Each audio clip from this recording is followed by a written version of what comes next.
Сайн байцгаана уу? Та бүхэндээ энэ хүү сайхан өдрийн мэндийг хүргэе. За намайг Дондуын Дэлгэмаа гэдэг. Би ILT багийн топ лидер, International Diamond хүний их хэвш мэрэгчлээ хүн байна. За би өнөөдрийнхээ видеогоор та бүхэндээ эрүүл хүн гэж хэнийг хэлэх юм? Эрүүл байх гэдэг нь хинээс хамаардгийг ямар нөхцөлтэй байдаг тухай та бүхэндээ энэхүү видеог оруулж байна.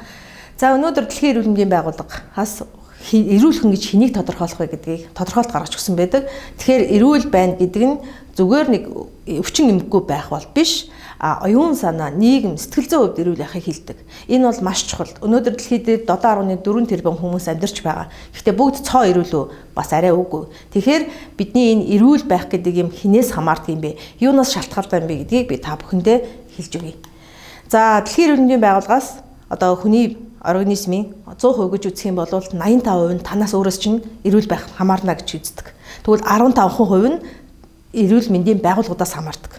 Өнөөдөр бидний өнгөрсөн 100 буюу 20 доор зуунд энэ эсрэгээрээ байсан. За тэгвэл таны 85% нь эрүүл мэндийн байгууллагаас шалтгаалж 15% нь бид нэр өөрөөсөө шалтгаалсан байна гэдэг ойлголттой байсан. Тэгвэл өнөөдөр 21 дугаар зуунд таны эрүүл байх, урт удаан наслах, ямар нөхцөлд би ямар мэдлэгийг эрүүл мэндийн боловсрол нь хэр байх вэ гэдэг нь 85% нь танаас хамаарч 15% нь Дэлхийн эрүүл мэндийн байгууллагын тодорхойлсноор эрүүл мэндийн байгууллагаас хамаардаг байх нэ.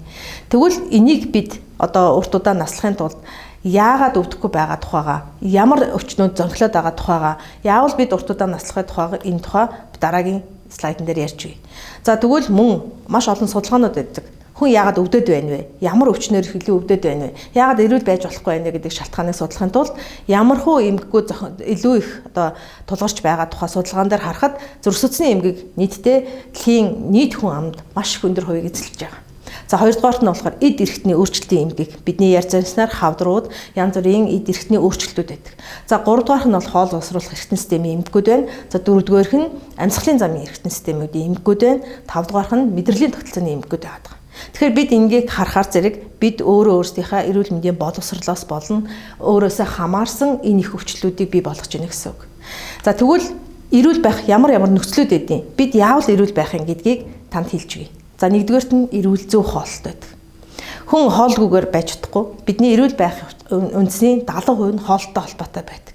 Тэгвэл та өнөөдөр эрүүл зөв хооллолт гэж юу хэлж байна вэ гэхээр та хэдэн настай вэ? Хаана амьдарч байгаа вэ? Ямар улиралд байгаа вэ? Тийм ээ? Ямар хөдөлмөр эрхэлдэг гэдгээс хамаарч таны зөв хооллолт бол гарч ирнэ гэсэн үг. Тэрнээс ямар нэгэн хүнснээсээ аль нэгэн зүйлийг хасах бол биш. Тэгэхээр таны идэж байгаа хоолн дотор уураг байх хэвээр, өөх тус байх хэвээр, нүрс ус байх хэвээр, амин дэмүүд ингээд эрдэс бодисууд ус эдгээрийг цогц байлгаж ш таны зөв хоолт гэсэн ухагтгун гарч ирэх хэвээр. Энийг бүгдээрээ сайн мэдж байгаа гэж би бодож байна. За хоёрдугаарх нь идэвхтэй хөдөлгөөн байдаг. За хүн хэлдэг л те би өдөржингөө явдаг штэ. Тэ өдөржингөө хөдөлгөөнтэй байдаг. Би ерөөсөө зүгээр суудгүй гэж ярьдаг. Тэгвэл энэ хөдөлгөөн бол идэвхтэй хөдөлгөөнд орохгүй.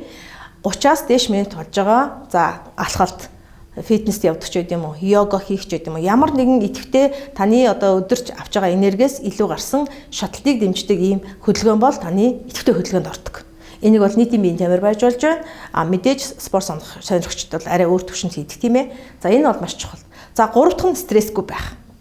Өнөөдөр бид нар стресс гэдгийг маш сайн ойлгож байгаа. Нийгэм тэр аяараа стресстэй байна. Янз бүрийн муу мэдээ тэнд хариу урвал үзүүлээд байна. Энэ бол стресс.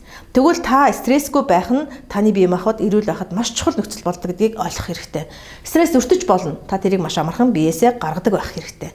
Тэгэхээр би тархины одоо төв мэдрэлийн системээс стресстэй холбоотойгоор таны одоо уурлах, уцаарлах, тэнд хариу урвал үзүүлэх, байнгын санаа ширж байгаа тохиолдолд таны судас байнгын агшилттай байдаг.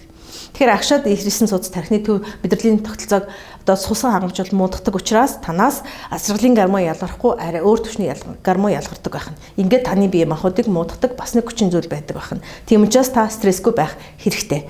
За дөрөвт нь сайн унтаж амрах байдаг. Өнөөдөр манай нийгэм бидний амьдарч байгаа нийгэм бол хотчлолтой холбоотойгоор маш их төвлөрсөн байдаг. Тэгэхээр бид нэр яах вэ гэхээр техник технологийн дэвшлээс болоод унтаж амрахын цаг өөрчлөгдсөн байдаг.